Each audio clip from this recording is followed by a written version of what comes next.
আজকের বাংলাদেশে যে কোনো অনুষ্ঠানে যে কোনো জায়গায় দাঁড়িয়ে কথা বলতে হলে প্রথমে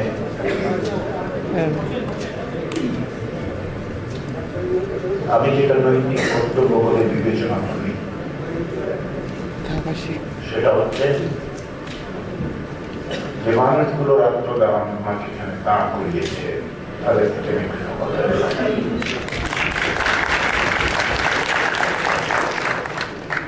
জুলাই আগস্টের অভ্যুত্থানের যে নায়কেরা প্রাণ দিয়েছেন, আহত হয়েছেন, মৃত্যুর সাথে লড়ছেন, তাদের এই আত্মদানের কারণে আজকে এখানে আমরা সমবেত হয়েছি। একই সঙ্গে 15 বছরেরও বেশি সময় ধরে একটি স্বৈরতান্ত্রিক ব্যবস্থার বিরুদ্ধে, ব্যক্তিকেন্দ্রিক স্বৈরতান্ত্রিক ব্যবস্থা যেভাবে তৈরি হয়েছিল তার বিরুদ্ধে প্রতিদিন যারা সংগ্রাম করেছেন তাদের অবদান ছাড়া আমি আপনি এখানে আসতে পারতাম না। এই স্বীকৃতি, এই কৃতজ্ঞতা জানিয়েই আমি সংক্ষেপে কয়েকটা কথা বলতে চাই। এখন অনেক রাত হয়েছে, কিন্তু সময় ধরে আপনারা আছেন এখানে। গণতন্ত্রের অভিযাত্রা আসন্ন চ্যালেঞ্জ এবং উত্তরণের উপায় এই অনুষ্ঠানে যারা উদ্যোক্তা তাদের কাছে কৃতজ্ঞ আমাকে আমন্ত্রণ জানানোর জন্য। বক্তারা বিভিন্ন দিকে দিকপাত করেছেন। আমি যে জায়গায় এসে দাঁড়িয়ে কথাটা বলতে চাই সেটা হচ্ছে গণতন্ত্রের চ্যালেঞ্জ ইত্যাদির কথা, অভিযাত্রার কথা বলতে গেলে প্রথমে আসুন আমরা প্রশ্ন করি গণতন্ত্র চাই কেন? গণতন্ত্র কেন চাই এটা যদি আমরা না নির্ধারণ করতে পারি তাহলে আমরা বুঝতেই পারবো না আসলে চ্যালেঞ্জগুলো কোথায়। গণতন্ত্র আমরা চাই কতগুলো ন্যূনতম অধিকার যেগুলো মানুষ হিসেবে আমরা উত্তরাধিকার সূত্রে, জন্মসূত্রে আমরা পাই, সেটাকে রক্ষা করা সবচেয়ে স্বল্পতম পথ, ন্যূনতম উপায় হচ্ছে গণতন্ত্র। বাংলাদেশের মুক্তিযুদ্ধের যে প্রতিশ্রুতি, বাংলাদেশ রাষ্ট্র প্রতিষ্ঠার ক্ষেত্রে যে চুক্তি, একটা আমবাগানে দাঁড়িয়ে বাংলাদেশের মানুষের সঙ্গে যে চুক্তি হয়েছে, কে ক্ষমতায় যাবেন, কে ক্ষমতায় থাকবেন সেটা কিন্তু বিষয় নয়। চুক্তিটা হচ্ছে যে সাম্য, মানবিক মর্যাদা এবং সামাজিক সুবিচার নিশ্চিত করার জন্য বাংলাদেশ প্রতিষ্ঠিত হয়েছে। এই 3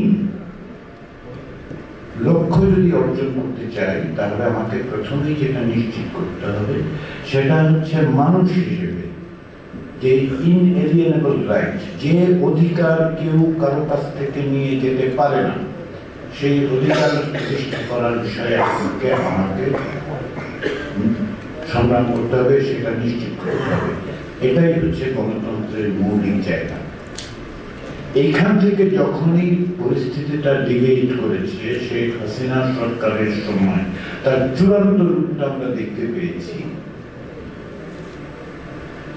সেখান থেকে ফিরিয়ে আনার পথ যেটা, সেটাকে আমরা বলছি চ্যালেঞ্জ। একটা স্বৈরতান্ত্রিক ব্যবস্থা থেকে গণতন্ত্র উত্তরণের পথগুলি কি আসবে? তাই এখানে কথা বলেছেন, বিভিন্ন দেশের উদাহরণের প্রশ্ন টেনেছেন। স্বৈরতন্ত্র থেকে গণতন্ত্র উত্তরণের পথ প্রথম যেটা, সেটা হচ্ছে প্রতিষ্ঠানগুলো যদি আপনার আমার মৌলিক অধিকার, বেঁচে থাকার অধিকার, যার মধ্যে একটা বেঁচে থাকার অধিকার হচ্ছে তার মধ্যে একটা, এবং এটা ইনএলিয়েনেবল রাইট, সেটা যখন রক্ষা করছে না,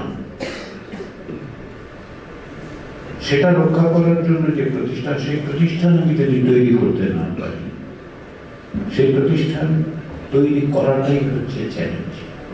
সেটার জন্য আমার গণতন্ত্র চাই। গণতন্ত্র থেকে যদি আমি উত্তরণ করতে চাই তাহলে আমাকে প্রথমে নির্ধারণ করতে হবে যে আমার যে ইনএলিয়েনেবল রাইটটা আছে, আমার বেঁচে থাকার অধিকার, রাষ্ট্র সেটা রক্ষা করে কি করে না। বাংলাদেশে গত 15 বছর ধরে শেখ হাসিনার স্বৈরাচারী ব্যবস্থায় আমরা যেটা দেখেছি সেটা কি দেখেছি? গুম। আমরা কি দেখেছি? বিচার বহির্ভূত হত্যা। আমরা কি দেখেছি? যে সামগ্রিকভাবে আপনি আমি কথা বলতে তার জন্য শুধু যে বিপদগ্রস্ত হচ্ছে তা না, আমার জীবন বিপন্ন হচ্ছে। তার মানে একটা রাষ্ট্রকে তৈরি করা হয়েছে, একটা রাষ্ট্রকে তৈরি করা হয়েছে যেটা আপনাকে হত্যাই করবে।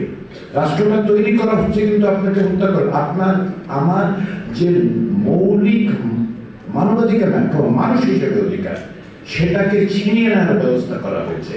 তাহলে আমি যখনই কথা বলবো যেটা ওই চক্র থেকে আমি বেরোতে চাই, তাহলে আপনাকে করতে হবে কি?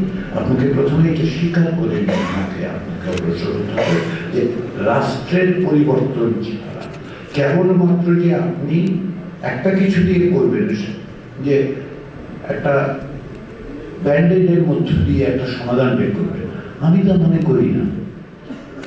কারণ আপনি যদি ব্যান্ডেড দিয়ে সেটা করেন, তাহলে ব্যান্ডেডটা দুদিন পরে খুলে যাবে। আপনি আমি যে কোনো সময় যখন একদম সাধারণ ইঞ্জেকশনও নেই, তখন যদি ব্যান্ডেডটা হয় সে ব্যান্ডেড কিন্তু বেশিক্ষণ থাকে না। তাহলে গণতন্ত্র থেকে স্বৈরতন্ত্র থেকে গণতন্ত্র উত্তরণে পথ যেখানেই থাকুক, কিন্তু আপনাকে এটা নিশ্চিত করতে হবে যে এই পথের শেষটা কোথায় যাবে। এটা একদিনে হবে, এক মাসে হবে, এক বছরে হবে, 5 বছরে হবে না, আমি তা বলছি না। এটা কোনো নির্ধারিত দিনক্ষণ আপনি বলতে পারবেন না। কিন্তু যেটা আপনাকে আমাকে নিশ্চিত করতে হবে সেটা হচ্ছে পথে আমরা আছি। এই যে পথ, সেটা প্রতিষ্ঠান তৈরির পথ। একমাত্র প্রতিষ্ঠান তৈরির মধ্যে দিয়ে আপনি সেদিকে অগ্রসর হতে পারবেন। এই যে আমরা এতক্ষণ ধরে শুনছি যে প্রতিষ্ঠানগুলো ধ্বংস হয়ে গেছে, দীর্ঘদিন ধরে আমি বলার চেষ্টা করছি, প্রায় 1 দশক ধরে, যে প্রতিষ্ঠানগুলো ধ্বংস হয়ে গেছে। কারণটা কি? প্রতিষ্ঠান কিন্তু নিজে নিজে ধ্বংস হয়নি। বাংলাদেশের প্রতিষ্ঠান নিজে ধ্বংস হয়নি। এক ব্যক্তির শাসন প্রতিষ্ঠা করার জন্য অত্যন্ত পরিকল্পিত উপায়ে প্রতিষ্ঠান ধ্বংস করা হয়েছে, এবং সেই কারণেই ওই প্রতিষ্ঠানগুলো ধ্বংস করা হচ্ছে রাষ্ট্রকে এই ক্ষমতা দেওয়ার জন্য, যেন ব্যক্তির স্বার্থে হত্যাকাণ্ড সম্ভব। ফলে আজকে এই যে আপনারা শুনছেন প্রতিষ্ঠান ধ্বংস হয়েছে, পুলিশ কাজ করছে না, বাজারের দাম, সমস্ত কিছুর মধ্যে আপনি দেখবেন যে প্রতিষ্ঠানের যে শক্তি সেটা না থাকার কারণে এটা হয়েছে। এবং এগুলি একদিনে চলে যাবে আমি তাও মনে করি না। এটা হচ্ছে 1 নম্বর বিষয়। কিন্তু প্রতিষ্ঠান তো নিজে আকাশ থেকে যেমন ভেঙে পড়ে না, প্রতিষ্ঠান আকাশ থেকে তৈরিও হয় না। এটা বৃষ্টির মতো পড়ে না, কিন্তু গাছের মতো গজায়, যদি আপনি আমি সেটা সুষ্ঠু চর্চা করতে পারি। এই সুষ্ঠু চর্চার জায়গাটা কি? স্বৈরতন্ত্র থেকে বেরোবার সেজন্য দ্বিতীয় পথ যেটা, সেটা হচ্ছে যে আপনি আমি ঐক্যমত্যের জায়গায় পৌঁছবার প্রচেষ্টা চালাচ্ছি। অনেকেই বলেন যে গণতন্ত্র হচ্ছে ঐক্যমত। আমি বলি না, গণতন্ত্র হচ্ছে বহুমত তৈরি করার পথ। আপনার সাথে আমি ভিন্ন মত পোষণ করে একত্রে থাকতে পারবো, সেইটা নিশ্চিত করার পথ। আপনার সাথে আমার ভিন্ন মত হতেই হবে। যে সমাজে ভিন্ন মত নেই, অনেকে জাতীয় ঐক্যের কথা তো বলেন, জাতীয় ঐক্যের ধারণাটা ভালো, আমরা অনেক বিষয়ে একমত হব, কিন্তু জাতীয় ঐক্যমত্যের সবচেয়ে বড় উদাহরণ কোথায় জানেন? সেটা নর্থ কোরিয়াতে। ওখানে দ্বিতীয় কোনো মতই নেই। আমি সেই জাতীয় ঐক্যের কথা বলছি না। আর সেই জাতীয় ঐক্য গণতন্ত্র দেবে না, আপনার বেঁচে থাকার অধিকারও দেবে না। ফলে যারা এই জাতীয় ঐক্যের কথা বলছেন তাদেরকে আমার যেটা অনুরোধ, আপনি জাতীয় ঐক্য বলতে কি বোঝাচ্ছেন একটু স্পষ্ট করুন। অনেক বিষয়ে আমরা একমত হব, বহু বিষয়ে আমরা দ্বিমত পোষণ করব। দ্বিমত পোষণ করার অধিকারী গণতন্ত্র, দ্বিমত পোষণ করার অধিকারী আমার বেঁচে থাকার অধিকার, দ্বিমত পোষণ করার অধিকারের প্রাতিষ্ঠানিক ব্যবস্থা আমাকে করতে হবে এবং সংস্কৃতি তৈরি করতে হবে। যে সংস্কৃতি সহিষ্ণুতা তৈরি করে, যে সংস্কৃতি আমাকে এইরকম জায়গায় নিয়ে যায় যে আমি যে কোনো পরিবেশ পরিস্থিতিতে আপনার সাথে ভিন্ন মত পোষণ করা সত্ত্বেও আমি রাষ্ট্র ক্ষমতা ব্যবহার করে কিংবা আমার শক্তি ব্যবহার করে আপনাকে আহত করব না। এটি প্রতিষ্ঠানের কথা বলছি, শুধু প্রতিষ্ঠানকে রাষ্ট্রের প্রতিষ্ঠান মোটেই না। এটা রাজনৈতিক প্রক্রিয়ার মধ্যে এই ক্ষেত্রে যেটা আরো গুরুত্বপূর্ণ কিংবা সমপরিমাণ গুরুত্বপূর্ণ সেটা হচ্ছে রাজনৈতিক দল। দল ছাড়া গণতন্ত্র হয় না, রাষ্ট্র হয় না। যে রাষ্ট্রগুলো রিপাবলিক হয় না, অন্তত পক্ষে রিপাবলিক যদি করতে চান তাহলে আপনাকে বহু দলের কথা বলতে হবে। কিন্তু দুর্ভাগ্যজনক কি জানেন, এত বড় একটা আন্দোলন হয়েছে, যারা বলছেন এটা বিপ্লব না, আমি তাদের সঙ্গে 110 ভাগ একমত। আমি এটাকে বিপ্লব বলি না, আমি এটাকে গণ-অভ্যুত্থান বলি। কারণ যদি বিপ্লব হতো, সত্যি কথা কি জানেন, এই অনুষ্ঠানে কেউ উপস্থিত থাকতাম না। কারণটা হচ্ছে এই যে বিপ্লবী অভ্যুত্থানের মধ্য দিয়ে রাষ্ট্রের যে নাটকীয় পরিবর্তন ঘটত, সেক্ষেত্রে কিছু মনে করেন না, আপনি খুব ইনসিগনিফিকেন্ট হতেন, আমি খুব ইনসিগনিফিকেন্ট হতাম। কারণ বিপ্লবের সেই শক্তি এগুলোকে সরিয়ে দিয়ে একটা নতুন শক্তি তৈরি করত, নতুন কাঠামো তৈরি করত। এটা হয় নাই। ফলে আমি এটাকে বিপ্লব বলি না, এটাকে গণ-অভ্যুত্থান বলি। তো গণ-অভ্যুত্থানের যে আকাঙ্ক্ষা, সেই ক্ষেত্রে এত বড় একটা গণ-অভ্যুত্থানের পরে দুটো জিনিস খেয়াল করুন, রাজনৈতিক দলের ক্ষেত্রে দুটো জিনিস খেয়াল করুন। ক্ষমতায় যে আওয়ামী লীগ ছিল, যারা কার্যত গণহত্যার সঙ্গে সংশ্লিষ্ট, তাদের একজন ব্যক্তি, আমাকে বিশ্বাস করুন, আপনারা যদি আমাকে একজন ব্যক্তি দিতে পারেন, আমি আমার এই কথা বলতে ফেলবো। আওয়ামী লীগ একটা বড় সংগঠন ছিল, তো তার একজন ব্যক্তি রিমোর্স প্রকাশ করে নাই। একটা ব্যক্তি, কি ভয়াবহ অবস্থা দেখুন। আওয়ামী লীগের মতো সংগঠন রিমোর্স প্রকাশ করছে না। এবার অন্যদিকে তাকান, এত বড় আন্দোলনের মধ্য দিয়ে যে সাফল্য, যে পরিবর্তন, সেই পরিবর্তনের পরে বাংলাদেশের অন্য কোন রাজনৈতিক দলের মধ্যে এইরকম কোন চেষ্টা কি দেখেছে যে তারা নিজেরা পরিবর্তিত হতে চাচ্ছে? আমি তো দেখতে পাই না। আপনি রাষ্ট্র সংস্কার করবেন, সংবিধান সংস্কার করবেন, নির্বাচন কমিশন সংস্কার করবেন না, অথবা করতে চান না, এগুলো অন্য প্রসঙ্গ। কিন্তু রাজনৈতিক দলগুলো যদি রাজনৈতিক সংস্কৃতি বদলের ক্ষেত্রে তার প্রথম পদক্ষেপটাই না নেয়, তাহলে আপনি কি করে আশা করতে পারেন? এই জন্যই বিপ্লব না, বিপ্লব বলে এই আলোচনারই প্রয়োজন হতো না, নিজের থেকেই পরিবর্তিত হতো। বিপ্লব শেষ পর্যন্ত সফল হয় কিনা সেটা ভিন্ন প্রশ্ন। তাই যে প্রশ্নটা তুলেছে যে বিপ্লব শেষ পর্যন্ত সফল হয় কিনা, সব বিপ্লবী শেষ পর্যন্ত রাষ্ট্র ক্ষমতাকে ভয়াবহ শক্তিশালী করে। সেটা ইরানের রেভলিউশন বলুন, ফ্রান্স রেভলিউশন বলুন, রাশিয়ান রেভলিউশন বলুন, যে কোনো রেভলিউশনের এন্ড প্রোডাক্ট হচ্ছে একটা ভেরি রিপ্রেসিভ স্টেট। সে কারণে এক সময় দেখেন, আপনি বললেন যে ইউরোপে এক সময় ওই যে বিপ্লবের স্বপ্নটা দেখতেন, আমিও দেখতাম। কিন্তু প্রশ্ন হচ্ছে যে সে কারণে বিপ্লব হলে আমি খুব খুশি হতাম কিনা সেটা অন্য বিষয়। প্রশ্ন হচ্ছে যে দেখুন, এই সমস্ত সংস্কারের আলোচনা হচ্ছে, হবে, প্রয়োজন, কারণ প্রতিষ্ঠানটি করতে হবে, কিন্তু কালচারাল আসবে, পলিটিক্যাল কালচারের মধ্যে হচ্ছে। রাজনৈতিক দলের মধ্যে এই রিয়েলাইজেশন নাই কেন যে তাকে বদলাতে হবে? আপনি একটা নতুন বাংলাদেশ করতে চান, কিন্তু আপনি মনে করছেন যে গত 15 বছর আপনি ঠিক ছিলেন, তা তো হয় না। তাহলে আসুন আমরা এই প্রশ্নগুলো তুলি। গণতন্ত্র কেন চাই বলছি, প্রশ্ন করেছিলেন না? গণতন্ত্র এই কারণেই চাই যে আমি রাষ্ট্রকে যেমন অ্যাকাউন্টেবল করব, রাজনৈতিক দলকেও অ্যাকাউন্টেবল করব।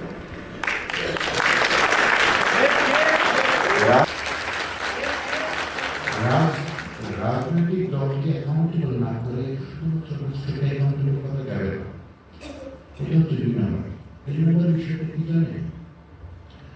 স্বৈরতন্ত্র শুধু প্রতিষ্ঠানের উপর নির্ভর করে টিকে থাকে না। পৃথিবীর কোথাও স্বৈরতন্ত্র শুধু প্রতিষ্ঠানের উপর নির্ভর করে টিকে থাকে। টিকে থাকে কিসের? টিকে থাকে যখন একটা তার অনুগত এক ধরনের সাংস্কৃতিক আবহ তৈরি করতে পারে, এবং সেই সাংস্কৃতিক আবহ সে কীভাবে তৈরি করে, মিডিয়া দিয়ে তৈরি করে, কালচারাল অ্যাক্টিভিস্ট দিয়ে তৈরি করে, ওরা ফলে এক ধরনের একটা ন্যারেটিভ তৈরি করে। আমাকে মনে হচ্ছে তারা বিশ্বাস করতে শুরু করেছে। ওই জায়গাটা কি এখনো আছে? এখনো আছে, এখনো আছে। ওই ন্যারেটিভের মধ্যে আমরা ঘুরপাক খাচ্ছি। আপনি ন্যারেটিভ চ্যালেঞ্জ করছেন বলে কিন্তু এটাকে ভেঙে ফেলেননি, শেষ করেন। যতক্ষণ না পর্যন্ত আপনি ওই বৃত্ত থেকে বেরিয়ে আসতে পারছি, যতক্ষণ না পর্যন্ত আমি আপনি এই জিনিসটা মোকাবেলা করতে পারছি, ততক্ষণ পর্যন্ত কিন্তু সংস্কারের আলোচনা শুধু প্রতিষ্ঠান, শুধু রাজনৈতিক দল দিয়ে হবে। এই জায়গাটাতে আসেন আমরা কথা বলছি, একদিন আর হবে না। ফলে এখনকার যে চ্যালেঞ্জ, একটা চ্যালেঞ্জের কথা বলা হচ্ছে যাচ্ছি, আমি আসন্ন বলে কিছু চ্যালেঞ্জ না, চ্যালেঞ্জ অলরেডি তৈরি হয়ে গেছে। এই চ্যালেঞ্জ আপনি আমি মোকাবেলা করবো কি করবো না, সেই প্রশ্নটাই বরং কি করি। চ্যালেঞ্জটা তৈরি হয়েছে, আপনি আপনার বা আমার সিদ্ধান্তের উপর নির্ভর করেনি কিন্তু যে চ্যালেঞ্জ হবে কি হবে না। চ্যালেঞ্জ অলরেডি তৈরি হয়েছে, আসলে সেই চ্যালেঞ্জ, তাহলে চ্যালেঞ্জগুলো কি সংক্ষেপে বলে শেষ করি।